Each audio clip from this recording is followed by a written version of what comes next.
आज आप लोगों का चैप्टर नंबर 16 बनने वाला है। कौन सा चैप्टर? 16 चैप्टर, जो कि आपका खेमा है। ठीक है, चैप्टर नंबर 16 आपका खेमा है। तो चलिए हम पढ़ाई सीधे शुरू करते हैं। बाल मजदूरी की नृशंसता को उभारने वाली कहानी खेमा हमें बाल श्रमिकों के प्रति संवेदनशील बनाती है। बाल अधिकारों की अवधारणा समकालीन विमर्श का महत्वपूर्ण गद्य है। कहानी इसके प्रति भी जागरूक बनाते हैं, यानी बाल मजदूरी के प्रति कहानी है वो खेमा की है। कह रहा है, गली के नुक्कड़ पर बिना नाम की एक चालू अस्थायी होटल। कैसी होटल? अस्थायी, जिसका कोई स्थायी ना हो।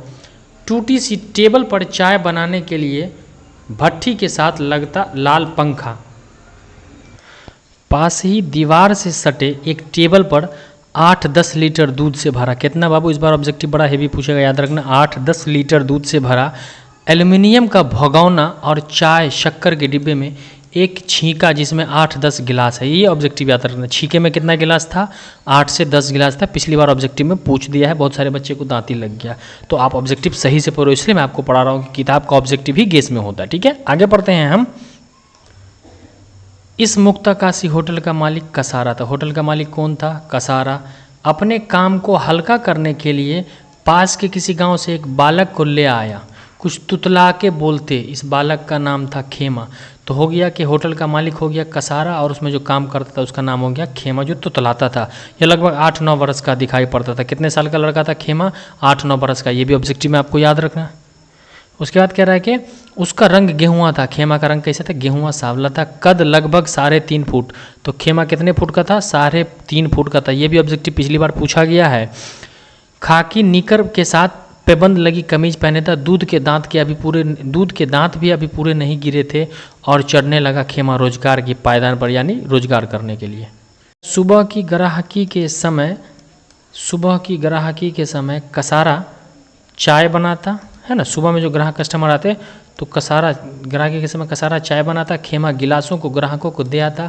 फिर अपनी नन्ही उंगलियों के बीच 4-5 गिलासों को, कितने गिलासों को? 4-5 गिलासों को उठाकर टंकी पर धोने ले जाता। खेमा गिलासों में पानी डालकर उलट देता और धुले गिलासों को टेबल पर रखे छींके में पंजों के बल खड़ा होकर जमा देता। यह कर्म उसकी नियति बन गई थी, यानी ऐसा काम उसको डेली करना पड़ता था। क्यों? क्योंकि उसका काम था वो, तो अब एक दिन का काम था नहीं, नन्हा सा बच्चा था वो ये काम हमेशा करता था। अब कह रहा है, एरे खेमा ये डायरी ले जा और लिखवा ला 3 साइकिल वाले के कितने? 3, 2 मास्टर साहब के, 5 सेठ जी के। कसारा ने खेमा को आदेशात्मक स्वर में कहा, यानी आदेश देते हुए, मतलब कि कसारा ने खेमा को कहा, होटल का मालिक, के जा मास्टर साहब के, साइकिल वाले के, सेठ जी के, सबका लिखवा कर लिया। हाँ काका, अभी लेकर जाता हूँ। चाय के साथ खेमा डायरी लेकर चल पड़ा। खेमा जो था चाय तो लिया ही, डायरी लेकर के, पहले आप लोगों ने देखा होगा ऐसे लिखाया जाता था। 8-10 मिनट बाद घूमता घामता खेमा डायरी लेकर आया। वह संभवतः समझने लगा था कि दुकान पर जाते ही फिर पिलना पड़ गया, यानी समझ रहा था कि तुरंत दुकान पर जाएंगे फिर काम करवाए, इससे थोड़ा मटरगस्ती कर लिया जाए। मालिक पूछ रहा है, इतने देर कहाँ था रे खेमा? कसारा ने खेमा को झिरकते हुए पूछा। किसने? मालिक ने पूछा कि इतनी देर कहाँ था रे? वो मास साहब दुकान पर नहीं थे। तो ये मास साहब, क्योंकि खेमा तोतला था, मास साहब दुकान पर नहीं थे। खेमा सफ़ेद झूठ बोल गया। कुछ समय बाद खेमा उठा और गिलास धोने लगा। फिर वो अपने गिलास धोने के काम में लग जाता है। उसके बाद कह रहा है कि जब होटल पर चाय पीने वाले इक्के लुक्के लोग रह गए, तब खेमा ने अपने सेठ कसारा से कहा, मेरे पैर जलते हैं काका, चप्पल ला दो। क्या है? मेरे पैर जलते हैं काका, चप्पल ला दो। ये सवाल होगा कि खेमा ने कसारा से क्या मांग किया, तो कहता है कि चप्पल ला दो, मेरा पैर जलता है काका। ये इसका सवाल का जवाब होगा। आगे अभी कह रहा है कि अभी रख दूंगा चप्पल सिर पर। क्या कह रहा है मालिक खेमा कि कसारा, कि अभी रख दूंगा चप्पल सिर पर, चल अपना काम कर, बड़ा आया चप्पल पहनने वाला। तो खेमा के द्वारा चप्पल की मांग करने पर कसारा ने क्या कहा? अभी रख दूंगा चप्पल सर पर, बड़ा आया चप्पल पहनने वाला। खेमा निराश हो गया। अप्रैल का महीना था, धूप गहराने लगी थी। नंगे पैर खेमा इधर कोल्हू के बैल की तरह घूमता रहे। कोल्हू का बैल मतलब एक ही जगह पर काम करना, मुहावरा है। जूठे गिलास धोने जाता तो पहले अपने पैर पर शायद जलते पैरों पर पैर धोता। शायद जलते पैरों पर पानी गिराने से खेमा को क्षणिक तसल्ली मिलती। तो सवाल होगा कि खेमा अपने पैर पर क्यों पानी गिराता था? तो जलते पैरों पर उसको तसल्ली मिलती थी। काम निपटाकर कसारा रोटी खाने बैठा। 2 रोटी, प्याज और चटनी लेकर खाना खाने लगा। खेमा भी इसी होटल में था कि अब इसी टूह में था कि खाना मिल जाए। इस बीच 8-10 लोग बेंच पर आ बैठे। कसारा हाथ धोकर चाय बनाने लगा। खेमा उतरा चेहरा लेकर देखा देखा नहीं जाता। यानी खेमा फिर परेशान हो गया कि यार अभी तो थोड़ा सा सुकून मिला था, खा नहीं जाता, फिर होटल पे लोग आ गए। कह रहा खेमा ग्राहकों को चाय देता, पानी पिलाता और ग्राहकों के आदेश पर बीड़ी सिगरेट भी ले आता था। रोजाना चाय पीने वाले ग्राहक खेमा को भद्दी गालियां देकर पुकारते थे। खेमा डरा सहमा मुस्कुराता हुआ अपने काम में लगा था। यानी डेली चाय पीने वाला गाली उली देता था। हाँ, कनखियों से अपने नियत ग्राहकों को एक दो बार जरूर नज़र डाल लेता था, क्योंकि उनसे जान पहचान हो गई थी। यानी कुछ जो डेली का कस्टमर था उससे एक इशारों में देख लेते। फिर कहा अरे खेमा कहकर रोटी की तरफ इशारा करके कसारा के पास बरामदे पर दोपहर की झपकी लेने लगा। खेमा ने भी अपना पेट भरा, उसको भी थकान के मारे नींद आने लगी। कसारा के सोते भला खेमा कैसे आराम कर सकता था, ये होता है नौकर। गर्म हवा सहता, थकान का मारा खेमा बैठे बैठे झपकियां लेता। कभी सिर पास की दीवार से टकरा जाता तो कभी मुंह की लार हथेली पर साफ करके उठ बैठता और कसारा की तरफ देखता। बेचारे के हाथ पर लाड़ गिरता, लाड़ यानी लेर गिरता, और वो फिर भी सो नहीं पाता, मतलब कसारा देखता रहता। होटल के पास क्लिनिक होने से सुबह शाम ज़्यादा चाय बिकती थी, तो होटल के पास क्या था दोस्तों, क्लिनिक था। याद रखना ऑब्जेक्टिव यार, हर तरह के बीमार क्लिनिक में उपचार कराने यानी इलाज कराने आते, दवाई लेते, चाय पीते। न जाने कितनी की बीमारी को जीवाणु खेमा के शरीर में बिधेंगे, यानी कितने बीमार लोगों का खेमा को पटेगा। खेमा इन सब से बेखबर अपने काम में लगा रहता। खेमा को लगभग 2 महीने हो चुके थे। खेमा को आए कितने महीने हो चुके थे, सवाल है ऑब्जेक्टिव, कितने महीने, 2 महीने। खेमा की सारी दुनिया कसारा के होटल में सिमट आई थी, यानी खेमा की जितनी दुनिया थी वो कसारा के होटल में सिमट आई थी। अब कह रहा है अरे खेमा, कसारा ने पंखा घुमाते हुए जोर से आवाज़ सुनाई। आ रहा हूँ। पास के जनरल स्टोर से खेमा दौड़ कर आया। कहाँ मर गया था, ये बर्तन क्या तेरा बाप धोएगा। कसारा ने आंखें निकाल ली।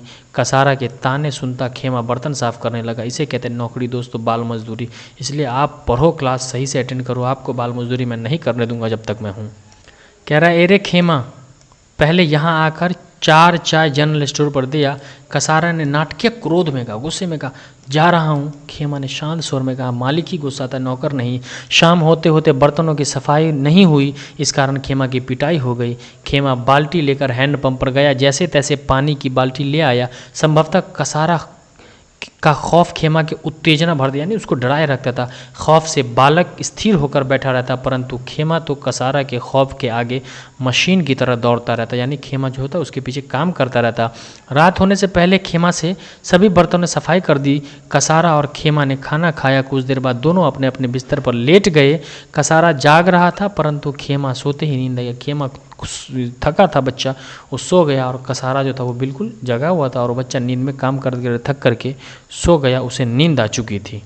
अगले दिन सुबह से खेमा फिर अपने काम में लग गया। उसके लिए कुछ नया नहीं था, सब पुराना। 2 दिन से खेमा का जीवन क्रम देख रहा था। इस तरह शोषण यानी अत्याचार न जाने कितने खेमा जैसे इस देश में हैं, जो बचपन से ही कच्ची टहनी से थूल जड़ बन जाते हैं, न जाने क्यों। यानी छोटी उम्र में जिम्मेदारी आ जाती है। जानकारी करने पर मुझे पता चला कि खेमा के माता पिता ने बच्चों के भरण पोषण के दायित्व से मुक्त होने के लिए अपने 4 बेटों की तरह इसे भी भेज दिया। तो खेमा कितने भाई था, 4 भाई था, उस मिलाकर के 5 था।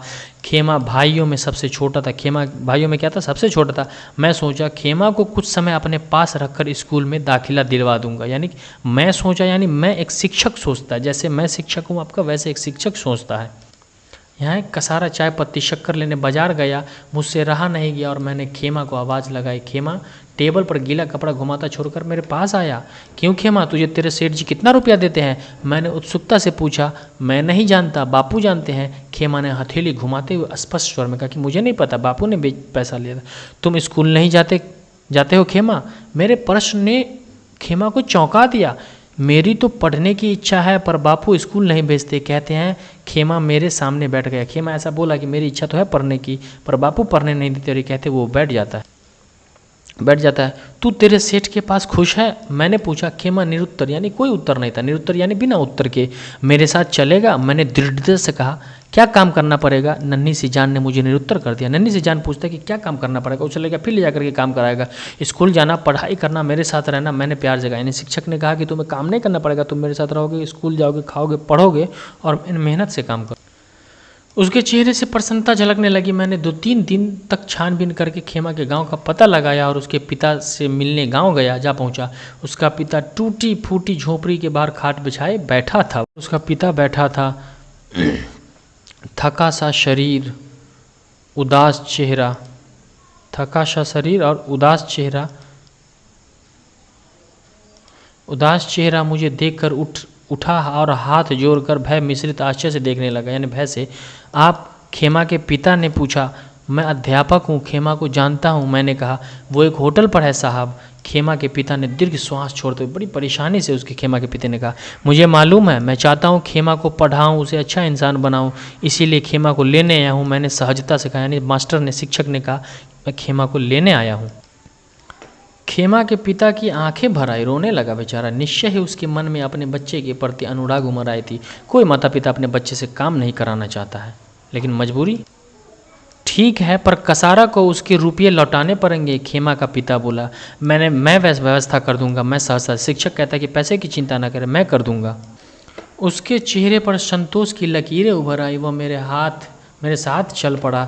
खेमा ग्राहकों को चाय के गिलास दे रहा था। खेमा के पिता ने कसारा से बात किया और लगभग आधे घंटे बाद खेमा मेरे पास आया। कितने? आधे घंटे बाद। ये ऑब्जेक्टिव है बाबू। खेमा मेरे साथ चलने लगा। उसकी चाल बदल गई, जैसे पिंजरे से पंछी मुक्त हुआ हो। बेचारे को छुटकारा मिल गया। घर आकर मैंने स्नान किया, फिर खेमा को स्नान करने के लिए कहा और दोनों खाना खाया। दोनों मिलकर के खाना खाते। या होटल का आप हालात देख सकते हैं यहाँ पर। इसलिए आशा करो कि कम से कम आपके पिता ने आपको नहीं बेचा, आप होटल पर नहीं काम करते हो। इस चीज़ों को अपने माता पिता का शुक्रिया अदा करो कि आपके माता पिता ने आपको बेचा नहीं है, वरना कितने माता पिता तो बेच देते हैं। कह रहा, खाना खाते समय मैं सोच रहा था कि यदि खेमा पढ़ लिख कर कुछ बन जाए तो मुझे हार्दिक प्रसन्नता होगी, परंतु खेमा जैसे अनेक बालक हैं, उनका क्या होगा। खैर, यानी खेमा पढ़ लिख करके महान बनेगा, अच्छी बात है, लेकिन खेमा जैसा तो बहुत सारा बालक है, लाखों बालक है, उसका का। फिर कहता है, खैर रात को मैं जब सोने लगा तो खेमा मेरे पास आया, मेरे पैर दबाने लगा। मैं उठ बैठा और पूछा कि मेरे पैर क्यों दबा रहे हो। तो पता चला कि खेमा रोज रात को 2 घंटे कसारा के पांव दबाता था। मेरी आंखें भर आई कि नन्ही सी जान से कितना काम करवाया जाता था, बेचारे से बहुत सारा काम करवाया जाता। आगे कह रहा, मैंने प्यार से खेमा के सिर पर हाथ फेरा। मैंने उसे बिस्तर पर सो जाने के लिए कहा। कच्ची नींद में सोया खेमा करीब 2 घंटे बाद हड़बड़ा कर लगा। आया सेठ जी। संभवतः कसारा की आवाज़ निर्दावस्था में खेमा को सुनाई दी। रे खेमा, यानी अचानक से सोया बच्चा उठ जाता और जाग जाता। तो संकलित ने चैप्टर लिखा, पूरा चैप्टर मैंने पढ़ा था। अब मैं इसका सवाल जवाब आपको क्लियर कर देता हूँ। पहला सवाल है आपका, खेमा कसारा के होटल पर क्यों काम करता था। तो खेमा कसारा के होटल पर काम इसलिए करता था क्योंकि वो गरीब लड़का था, उसके माता पिता उसका भरण पोषण नहीं कर पाते थे। दूसरा है, खेमा द्वारा चप्पल की मांग करने पर कसारा ने बेरुखी क्यों दिखाई। खेमा द्वारा चप्पल की मांग करने पर कसारा कहता है कि बड़ा आया चप्पल पहनने वाला, रख दूंगा चप्पल सर पे, बड़ा आया चप्पल पहनने वाला। ठीक है। दूसरा है, अपने पैरों पर पानी गिराने से खेमा को तसल्ली क्यों मिलती थी। अपने पैरों पर पानी गिराने से खेमा को तनिक शीतल मतलब ठंडक मिलती थी, राहत मिलती थी, जिससे उसे तसल्ली मिलती थी, क्योंकि धूप का महीना था। किन परिस्थितियों में खेमा के पिता ने उसे बेच दिया। तो वो अपने बच्चों की आर्थिक स्थिति से असंभव थे, अपने बच्चों को पालन पोषण नहीं कर पाते थे, चारों बच्चे की तरह खेमा को भी बेच दिया। दूसरा कह रहा है, जब लेखक ने खेमा के पिता को कहा कि वे खेमा को अपने साथ लेकर पढ़ाना चाहते हैं, तब उसकी आंखें क्यों भर आई, अपना विचार व्यक्त कीजिए। तो संभवतः ये माना जा सकता है कि उनकी आंखें खुशी से भर आए कि कोई तो है जो मेरे बच्चे के बारे में सोचता है कि मैं तो अपने बच्चे को हालात से जूझकर मैंने उसे परेशान होकर बेच दिया और कोई शिक्षक जो उसे देख लिया बचा नहीं गया।